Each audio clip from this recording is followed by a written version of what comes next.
ಸಮಗ್ರ ಕನ್ನಡ ವಾಹಿನಿ ವೀಕ್ಷಕರೆಲ್ಲರಿಗೂ ನಮಸ್ಕಾರಗಳು ಹಾಗೂ ತಮ್ಮೆಲ್ಲರಿಗೂ 70ನೇ ಕರ್ನಾಟಕ ರಾಜ್ಯೋತ್ಸವದ ಹಾರ್ದಿಕ ಶುಭಾಶಯಗಳು. ಆತ್ಮೀಯ ವೀಕ್ಷಕರೇ, ನಾವು ಇಂದು ವಿಶೇಷವಾದಂತಹ ಒಂದು ಮಾಹಿತಿಯನ್ನು ತಿಳಿದುಕೊಂಡು ಬರೋಣ. ಹಾಗಾದರೆ ಆ ವಿಶೇಷವಾದ ಮಾಹಿತಿ ಯಾವುದೆಂದರೆ ಅದುವೇ ಕರ್ನಾಟಕದ 7 ಅದ್ಭುತಗಳು. ಹಾಗಾದರೆ ಕರ್ನಾಟಕದಲ್ಲಿರುವಂಥ ಹಲವಾರು ಸ್ಥಳಗಳಲ್ಲಿ ಆ 7 ಅದ್ಭುತವಾದ ಸ್ಥಳಗಳು ಯಾವುವು ಎಂಬುದನ್ನು ಇವತ್ತಿನ ಈ ಒಂದು ವಿಡಿಯೋದಲ್ಲಿ ತಿಳಿದುಕೊಳ್ಳೋಣ. ದಯಮಾಡಿ ವೀಕ್ಷಕರೇ, ಈ ನಮ್ಮ ವಾಹಿನಿಗೆ ಈ ಕೂಡಲೇ ಸಬ್ಸ್ಕ್ರೈಬ್ ಆಗಿ ಹಾಗೂ ಈ ಒಂದು ವಿಡಿಯೋವನ್ನು ಕೊನೆವರೆಗೂ ನೋಡಿದರೆ ಕರ್ನಾಟಕದ 7 ಅದ್ಭುತಗಳು ಯಾವುವು ಎಂಬುದು ನಿಮಗೆ ತಿಳಿಯುತ್ತದೆ. ಹಾಗಾದರೆ ತಡ ಮಾಡದೆ ಇವತ್ತಿನ ಈ ಒಂದು ವಿಡಿಯೋವನ್ನು ಶುರು ಮಾಡೋಣ. ಬನ್ನಿ, ಕರ್ನಾಟಕದ 7 ಅದ್ಭುತಗಳು.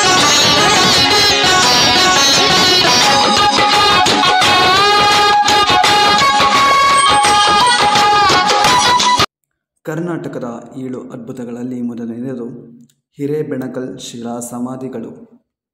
ಈ ಹಿರೇಬೆಣಕಲ್ ಶಿಲಾ ಸಮಾಧಿಗಳು ಏನಿವೆ, ಇವು ಆದಿ ಕಾಲದ ಆದಿಮಾನವರ ಶಿಲಾ ಸಮಾಧಿಗಳನ್ನು ಈ ಒಂದು ಸ್ಥಳದಲ್ಲಿ ನಾವು ನೋಡಬಹುದು. ಈ ಒಂದು ಶಿಲಾ ಸಮಾಧಿಗಳು ಇರುವ ಸ್ಥಳ ಯಾವುದೆಂದರೆ ಕೊಪ್ಪಳ ಜಿಲ್ಲೆಯ ಗಂಗಾವತಿ ತಾಲೂಕಿನ ಹಿರೇಬೆಣಕಲ್ ಗ್ರಾಮದಿಂದ 4 ಕಿಲೋಮೀಟರ್ ದೂರದಲ್ಲಿದೆ ಈ ಹಿರೇಬೆಣಕಲ್ ಶಿಲಾ ಸಮಾಧಿಗಳು.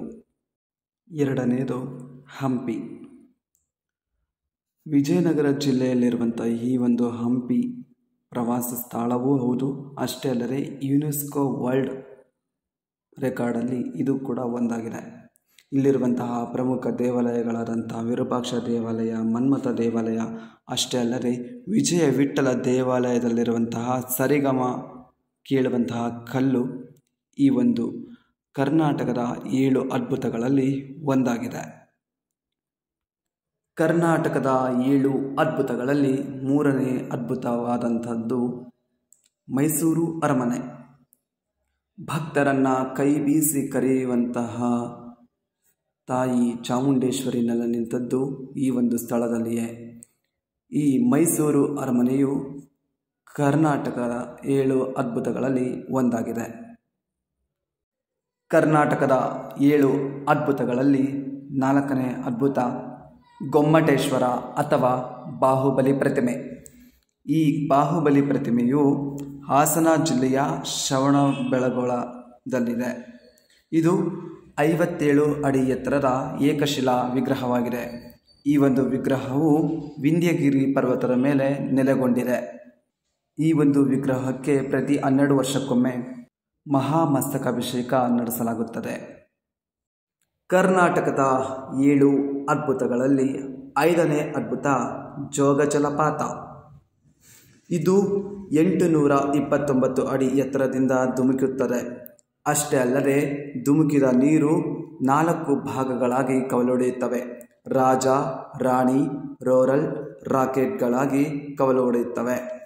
ಇದು ಶರಾವತಿ ನದಿಯ ನೀರಿನಿಂದ ಈ ಒಂದು ಜಲಪಾತ ಸೃಷ್ಟಿಯಾಗಿದೆ.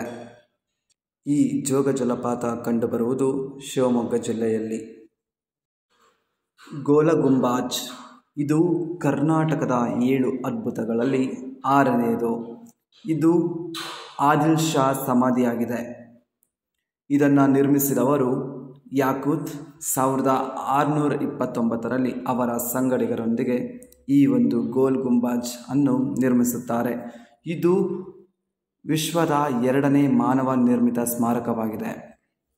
ಒಮ್ಮೆ ಕೂಗಿದರೆ 7 ಬಾರಿ ಪ್ರತಿಧ್ವನಿಸುವಂತಹ ವಿಶೇಷತೆ ಈ ಗೋಲ್ ಗುಂಬಾಜ್ ಸ್ಮಾರಕದ್ದಾಗಿದೆ. ಕರ್ನಾಟಕದ 7 ಅದ್ಭುತಗಳಲ್ಲಿ 7ನೇಯದು ನೇತ್ರಾಣಿ ದ್ವೀಪ. ಮುರುಡೇಶ್ವರದಿಂದ 19 ಕಿಲೋಮೀಟರ್ ದೂರದಲ್ಲಿರುವ ಈ ಒಂದು ನೇತ್ರಾಣಿ ದ್ವೀಪವು ಪ್ರವಾಸಿಗರನ್ನು ಆಕರ್ಷಿಸುತ್ತದೆ. ಈ ನೇತ್ರಾಣಿ ದ್ವೀಪದ ವಿಶೇಷತೆ ಏನೆಂದರೆ ಇದು ಮಾನವನ ಹೃದಯದ ಆಕಾರವನ್ನು ಹೋಲುತ್ತದೆ. ಈ ಒಂದು ನೇತ್ರಾಣಿ ದ್ವೀಪವು ಉತ್ತರ ಕನ್ನಡ ಜಿಲ್ಲೆಯಲ್ಲಿ ಕಂಡುಬರುತ್ತದೆ. ಇದು ಕರ್ನಾಟಕದ 7 ಅದ್ಭುತಗಳಿಗೆ ಸಂಬಂಧಪಟ್ಟಂತಹ ವಿಡಿಯೋ. ಈ ಒಂದು ಮಾಹಿತಿ ನಿಮಗೆ ಇಷ್ಟವಾಗಿದ್ದಲ್ಲಿ ತಪ್ಪದೇ ನಮ್ಮ ಸಮಗ್ರ ಕನ್ನಡ ವಾಹಿನಿಗೆ ಸಬ್ಸ್ಕ್ರೈಬ್ ಮಾಡುವುದರ ಮೂಲಕ ಅತಿ ಹೆಚ್ಚು ಪ್ರೋತ್ಸಾಹ ನೀಡಿ ಅಂತ ಕೇಳಿಕೊಳ್ಳುತ್ತಾ ಮುಂದೆ ನೀವು ಪ್ರವಾಸ ಕೈಗೊಂಡಾಗ ಈ 7 ಸ್ಥಳಗಳಿಗೆ, ಈ 7 ಅದ್ಭುತವಾದ ಪ್ರೇಕ್ಷಣೀಯ ಸ್ಥಳಗಳಿಗೆ ಭೇಟಿ ನೀಡಿ ಅಂತ ಕೇಳಿಕೊಳ್ಳುತ್ತಾ, ಮತ್ತೆ ಮುಂದಿನ ವಿಡಿಯೋದಲ್ಲಿ ಇದೇ ರೀತಿ ಆಸಕ್ತಿದಾಯಕವಾದ ಮಾಹಿತಿಯನ್ನು ಹೊತ್ತು ನಿಮ್ಮ ಮುಂದೆ ಬರ್ತೀನಿ. ಅಲ್ಲಿವರೆಗೂ ಜೈ ಹಿಂದ್, ಜೈ ಕರ್ನಾಟಕ ಮಾತೆ.